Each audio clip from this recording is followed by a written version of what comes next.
I've been creating content for the past 4 months now, and I've learned quite a lot along the way. This video is going to be about all of those challenges that I faced, what I've learned, and what I'm going to be doing with my YouTube going forward.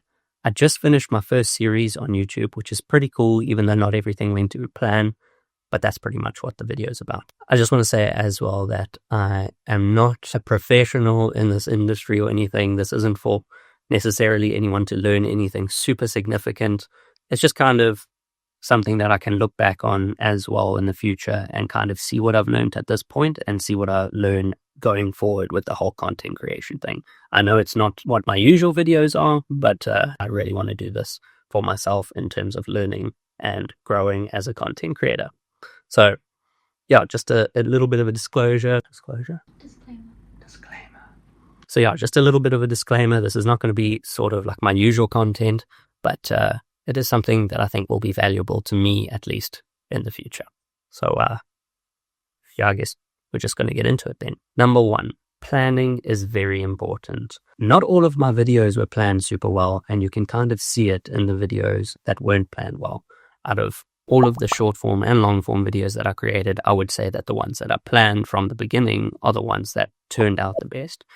They aren't necessarily the ones that performed the best on social platforms, but they were the ones that I was most proud of. And at the end of the day, that's kind of all that matters. I want to be able to look back on my content and see stuff that I'm proud that I created.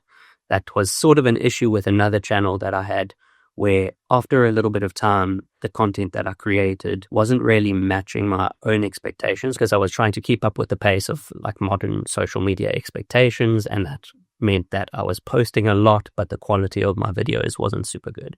And my channel kind of suffered as a result of that. So that's something I want to do going forward, is I want to plan my videos more effectively, and that way I'll hopefully create better videos for social media.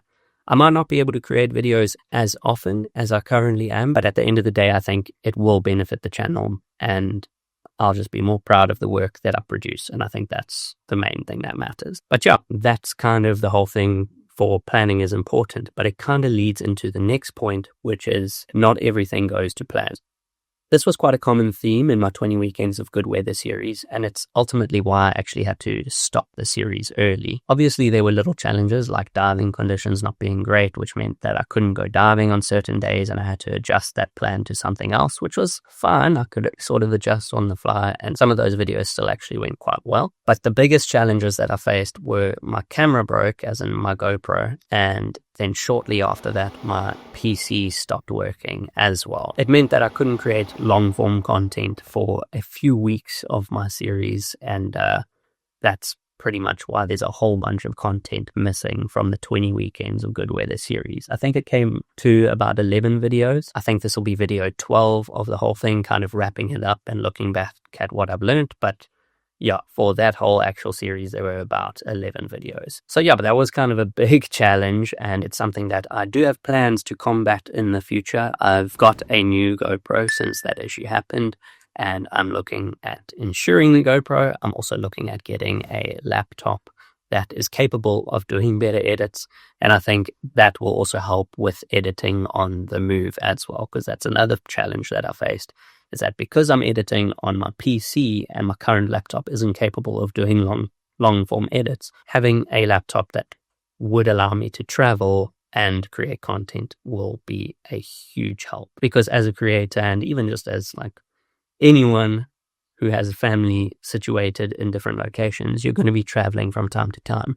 And if that's going to stop your entire process of creating content, you're going to obviously face challenges with that. And that's going to be an issue in terms of being able to publish content on a regular or semi-regular basis. Another thing that I've learned is that videos that challenge me more are the ones that I'm more interested and more excited to complete. When I'm just sticking videos onto a timeline and cutting it and just creating a sequence of videos, it's not as fun as doing something where I can create cool transitions and things like that. I think a good example of this, if you look at my short form videos, is the GoPro competition that I entered. I had a lot of fun doing that. We can also go back to the planning side of things. I planned that a lot more, and I think that video turned out really cool, and it's something that I had a lot of fun doing. And I think going forward, that's something that I'm going to be doing more of on this channel. I mentioned structure earlier, and the next thing that I've kind of learned is that structure, format, and value are incredibly important when it comes to creating high retention videos. When I say structure, I mean the way your video is set up. For example, having an intro, climax, and conclusion is a relatively normal structure for videos. But being able to fit your story into this structure is what will help you keep your audience interested and keep them watching till the end. Obviously, you also need to kind of throw in a few things that will keep them watching. But yeah, having a good structure in place will help you to achieve that. When I say format, I'm specifically talking about things like hooks, text on the screen, and stuff like that.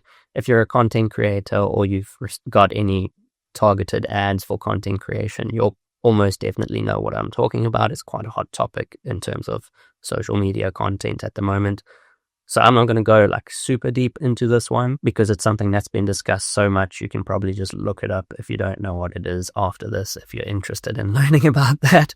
But it's just the way that you also kind of retain your audience's attention by adding text on the screen, doing little like zoom effects and things to keep the audience stimulated through visuals, sound, and whatever. When it comes to my short form videos, I think this format is something that helped them do really well.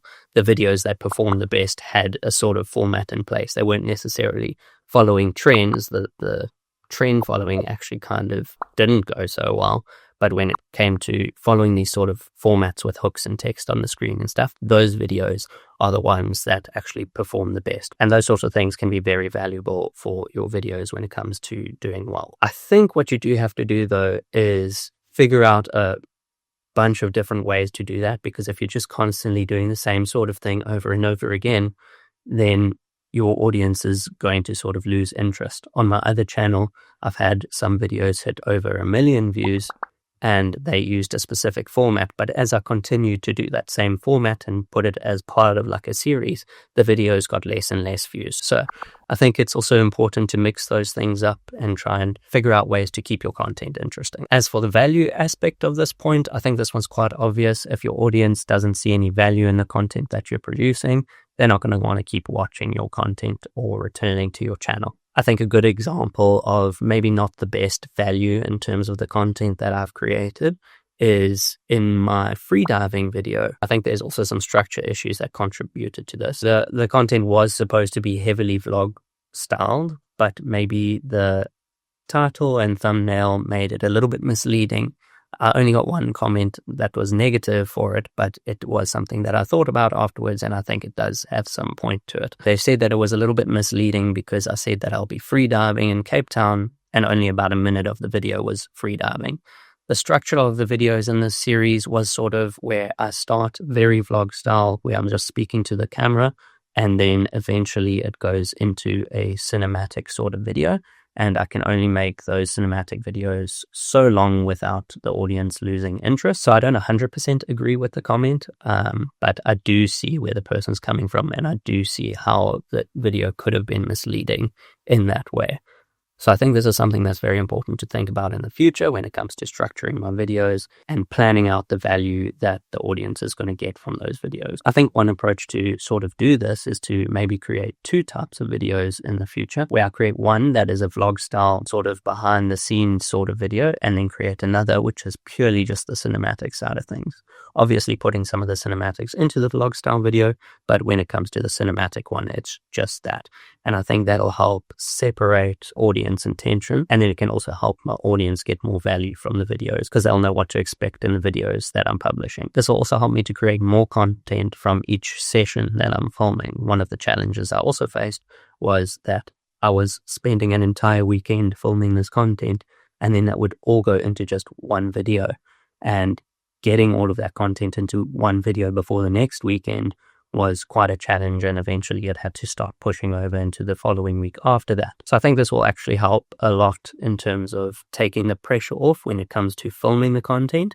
Maybe not as much in terms of editing the content, but if I am splitting up the footage, it should actually make that part a little bit easier as well. So I think that'll help a lot. I might go forward with this sort of strategy, but I'm not 100% sure yet. We'll just have to see. Okay, that's all I'm going to get into for the what have I learned section of this video. Obviously, I've learned a few more things along the way, like technical stuff in terms of creating content, but I'm not really going to go into that. Maybe in the future, I'll do something where I go into the specifics of what I'm learning.